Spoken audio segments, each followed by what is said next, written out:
Welcome to a presentation on replacement heifer management titled Decisions Today for Tomorrow's Cow, Maximizing Longevity and Productivity. My name is Lauren Butler. I'm the UF IFAS Livestock Extension Agent in Okeechobee County, and I am a member of the South Florida Beef Forage Program.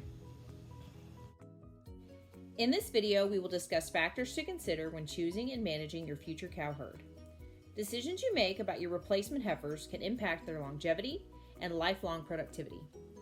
In this presentation, we will discuss choices you can make while raising your own replacement heifers and also review the pros and cons of purchasing replacement heifers. When thinking about replacement heifers on your ranch, you need to consider two questions. What do I want my heifers to look like genetically and phenotypically? And also, how can I produce or buy heifers that will last in my cow herd? We will address these two questions as we move through this presentation. Let's start with how many heifers you could potentially need annually. The current cull rate in Florida is 15 to 20%.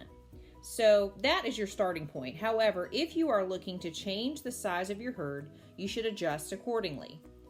Reasons for culling cows include age, followed by pregnancy status, temperament, other reproductive reasons, poor calves, or physically unsound.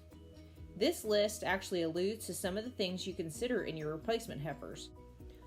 Statistically speaking, most producers raise their own heifers. However, some purchase heifers because they don't have the land to raise them separately, or they lack the extra labor they need to manage them. They don't have the time, they don't want the extra costs of supplementation or feed, they don't have the appropriate bull power to breed them, or they want to utilize what land they have towards their main cow herd that gives them a quicker return. However, 86% of producers do like to grow their own heifers out. They do this because they have always done it. They do it because they can control the genetics, the vaccines, nutrition, they can control the breeding season length, and one major plus is that they are acclimated to your system and your environment. For example, if a South Florida producer buys a set of heifers from Georgia, those heifers may struggle with the environmental difference between the two locations. They may exhibit a lag in breeding, lose weight, or even a calf. The same goes for bulls. Bulls raised in the same geographic region can adapt quicker to a new home. So purchasing versus raising replacement heifers, that is a very talked about subject. What I would tell you is if you are not set up to raise replacements, to wean and raise replacement heifers, meaning you have pens, you have facilities, you have supplementation infrastructure, in other words, some way to feed them, some way to store feed, something like that. If you don't have those sorts of things, I think raising replacement heifers will be a very big challenge. If you don't want to feed them, if you don't have the infrastructure, if you don't have the facilities, I would recommend buying them. Because all that stuff is very expensive to put in place and very expensive when the feed truck backs up. If you have all that stuff, you know, you're raising your own, you're gonna get the best quality. If you buy them, this is the bad thing about buying them, generally you're gonna get maybe not the front cut of the heifers. Now, if somebody else's second cut might be better than your first cut, that's something you need to consider, but that's the best thing about raising your own is you get control and you get the front cut you get the very best heifers. If the smaller guys are wanting more uniform cattle, and they can go and buy heifers at a better quality than they can raise and probably at a better price, but you can get cattle that are bred in a 30-day window that a guy that's only got 25 cows, he can't get his calves grouped up enough to calve them or breed them in a 30-day window. So you can buy that quality and that tightness in the breeding or in the calving season, if that makes sense. But I would say it's whatever your preference is on your herd. There's a lot of large ranches that can raise their own heifers. There's a lot of large ranches that buy all their heifers because they can turn out terminal bulls and then, you know, by that time, because it takes you 18 months from the time you wean that heifer until you get a return. So it's a big investment. So a lot of people, it's cash flow. They can turn their money into replacement heifers that are bred versus raising their own. A lot of people don't have the room. You know, they've got enough for a core cow herd, and then they don't have the heifer pasture, and then they can't keep or buy low birth weight bulls to go with them. So I would prefer a combination on my operation of, you know, buying heifers, which we breed and then sell. But the same thing for smaller producers or even larger producers to buy to whatever works for their system with land and management. So let's look at the economics behind raising heifers. The major expense is, of course, the heifer itself. According to the 2019 data, a weaned heifer calf value is $1.30 per pound. If a heifer is weaned at 550 pounds, that makes her value to be $715. Following that expense is all the inputs. Those are things on the list you probably haven't thought of as an expense, like land rental or taxes. Other things that are easy to put on paper because you have an actual invoice or bill to pay for it, like fertilizer inputs. Other expenses include labor and equipment, like tractors, feed bunks, fences, fuel, etc. Besides the inputs for each heifer, there is also the extra cost of paying for those heifers you have put resources into, but will give you nothing in return if they don't breed.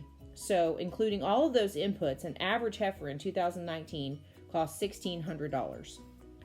If you do decide to raise your own heifers, let's consider some management practices you will need to factor in. To maximize your replacements, all these factors play into their longevity and productivity.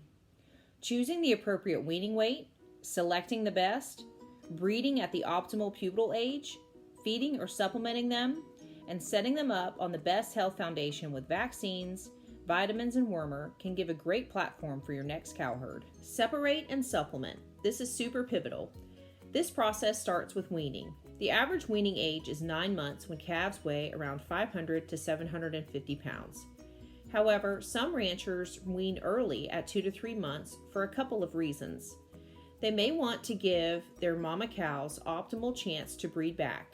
Removing the calf can jumpstart her reproductive cycle while also removing the stress of lactation, allowing her to put energy into her body condition and her next calf. Some producers also see a value to weaning at this age to aid in the docility process. Being around people and other stimulation can calm your calves faster and foster a quieter future herd. If you wean calves at this age, you will encounter extra supplementation costs as you will have to feed them longer. If you wean at 9 months, you will be closer to their maturity age and you will not need to feed as long or utilize your pasture space as long. Research suggests you use a 12 to 16% protein diet as well as a foundation of forage for best results. The cattle are fed every day. They feed themselves. They're on a self-feeder. It's a limiter product, and it's high energy, and that's kind of what we want is more energy in the cattle as they're growing, because grass alone this time of year and on these young cattle aren't enough to meet their nutritional requirements. So we feed them. It's actually a supplement. They'll get 1% of body weight. So these 650 weight heifers are eating 6.5 to 7 pounds a day. And then as they get to 1.1% of body weight, we move them to the next limiter level, which would be a 1, 2, or a 3. So as you can see, they're going to feed themselves. They're not all going to be up at the feeder at one time. They're going to come and go and eat all day. And that helps them eat the grass. You can see some of them are out there eating grass, because that's what you're going to want them to do when they calve and go into the herd is forage. They're not going to be on feed. So that's part of it.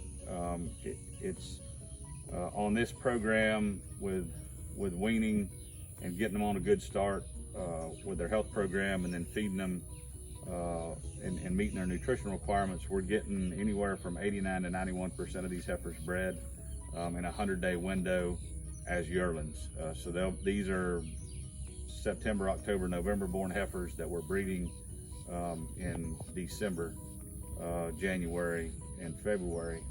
So the success rate is why I keep doing the program, because you've got to get these heifers bred. Whether you breed yearlings, whether you breed 18-month-old, whether you breed 2-year-olds, your supplementation strategy is gonna vary radically between those 3 production scenarios. Let's talk about breeding yearlings.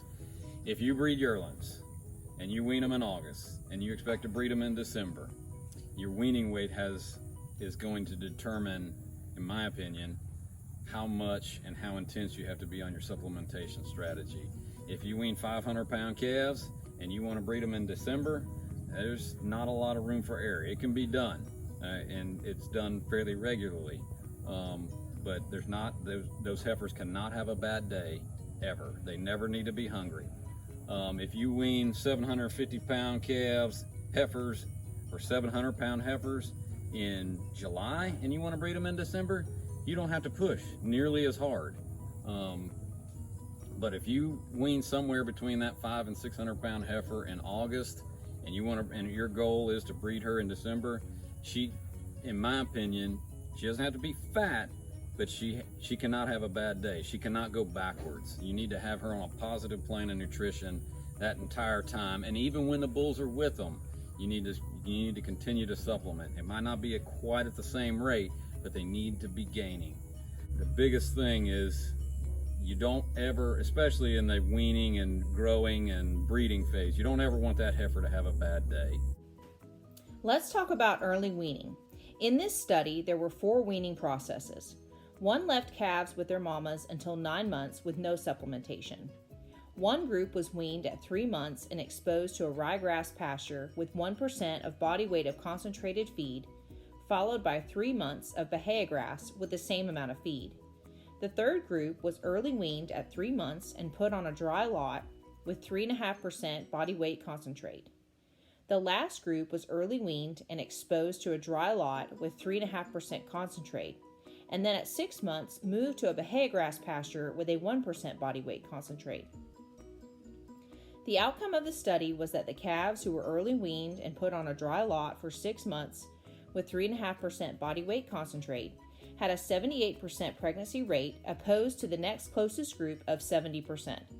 They reached their pubal age quicker as well as their mature weight. The oldest and heaviest heifers in a calf crop were born from cows that calved early in the calving season. Although reproductive traits are considered low in inheritability, heifers from reproductively sound cows should not be overlooked. Heifers that are the heaviest are more likely to reach puberty sooner compared to lighter weight counterparts. By selecting 20 to 25% more heifers than you'll need, you can cull late breeding or open heifers to offset production costs. Emphasis should be placed on animals with more internal volume and capacity, natural muscling and fleshing ability. Traits to look for are spring of rib, depth of rib, natural thickness, and shape down the top, thicker quartered, and width throughout the stifle. Frame score is easily determined and should be used in the heifer selection process to eliminate those who do not fit predetermined production goals. Selecting heifers with a frame score of 4 to 6 will result in mature cow weights of 1,100 to 1,250 pounds. Calves with poor disposition may be a physical risk to anyone who handles them.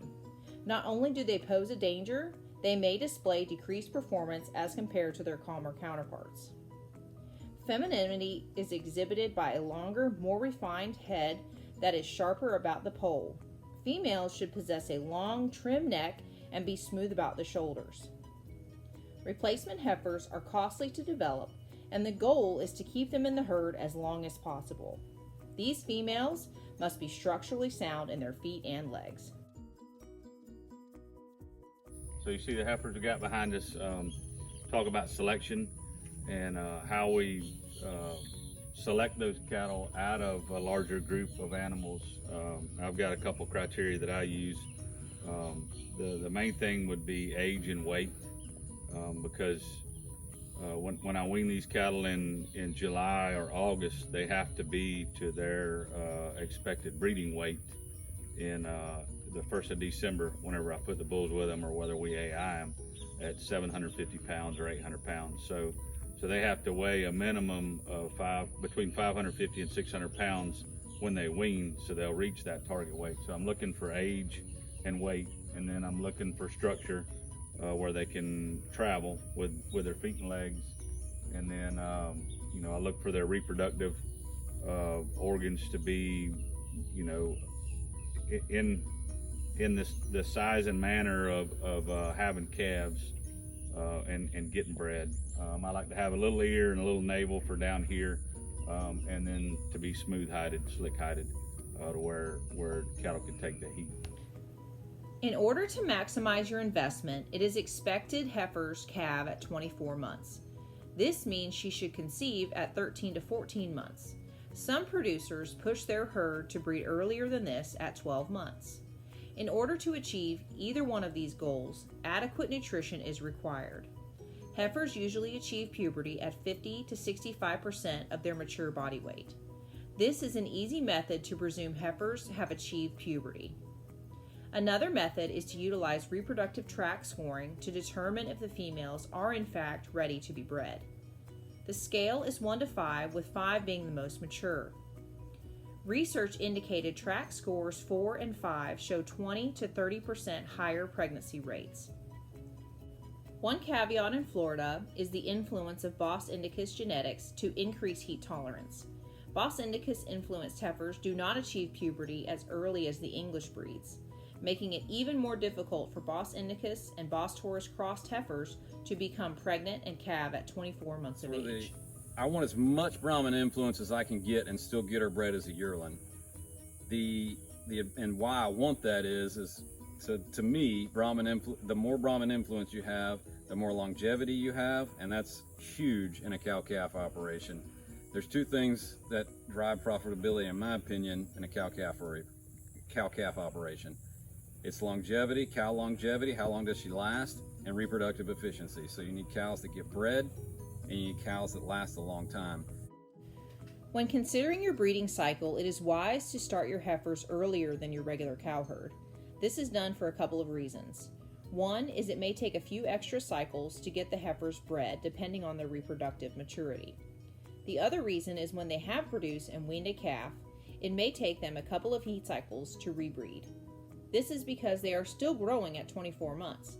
They need to continue to increase their body weight while growing a calf. Use low birth weight bulls, as the heifers are not full grown when they calve and do not need the extra stress of a large calf. Something else to consider is to use younger, lighter bulls, as the heifers are not at mature body weight, and this will reduce the stress of breeding. Be aware of selecting bulls for this singular reason, as this can limit your genetic potential and future use of the bulls. One bull can cover 25 females. Here is a simplified breakdown of a heifer development health protocol. Please consult your veterinarian for a custom protocol appropriate for your herd. It is advisable to provide your replacement heifers with the best health foundation prior to starting the reproductive journey. You know, it's important. Depending on what your health protocol ultimately is going to be on your cows, will influence how you vaccinate your heifers. Personally, I like to set heifers up on a modified live vaccine program. And the operation that I work for, they get 2 shots while they're on the cow. And then when we wean them, we'll start of a modified 2 shots on the cow of a modified live vaccine. And then when we wean them, we'll start them right away on another modified live vaccine, and then we'll incorporate also a reproductive component, a Vibrio and a Lepto reproductive component. You know, a trick shot is optional in my opinion. If that fits your management operation, you know, you can start them on a trick shot. But I think it's important weaning or post-weaning, for them to have 2 rounds of modified live vaccine with a Vibrio and a Lepto in it. As I said, the trick shot, if you're going to give a trick shot, you need to give 2 rounds, trichomoniasis that is, and you know, you can give it at the same time. But I personally believe that whether you keep those heifers or whether you sell those heifers, if they're set up on a modified live program, they can whoever buys them, or if you can go if you keep them, you can go any which way you want to. You can keep them on a modified live program, it's easy to do, or you can transition them over to a killed vaccine protocol when they become a cow and they become pregnant. But you've got maximum flexibility if you start them off on a modified live program. When the cattle would have had 2 shots of respiratory and 8-way and then pastorilla while they're on the cow, and then that sets the foundation. So then when we wean them, in July or August, depending on which group it is. We'll give them another respiratory with Pastorella, a black leg, and then we'll deworm them with a white wormer and an injectable wormer, and then we'll give their parasite control. And we'll give them an Endovac, which is for E. coli, and it stimulates the immune system. That's worked really good for us on higher stress wean cattle. And then they get boosted at 30 days, and then when you go into that'll be your July and August shots, and then about 3 weeks before we AI or breed, whether it be sometime in December, depending on our schedule, they'll get another round of respiratory, and then the Vibrio lepto shots, and trichomoniasis, and a booster for that for the reproductive diseases. Raising replacement heifers has unique challenges and is different for every producer. The future of your cow herd depends on these management decisions to give you the next best thing for your operation. Keep in mind to select what you want your cow herd to look like, separate and supplement to reach their max potential. To achieve puberty as early as possible, look for at least 55 to 65% of mature body weight, and vaccinate to give them their best chance.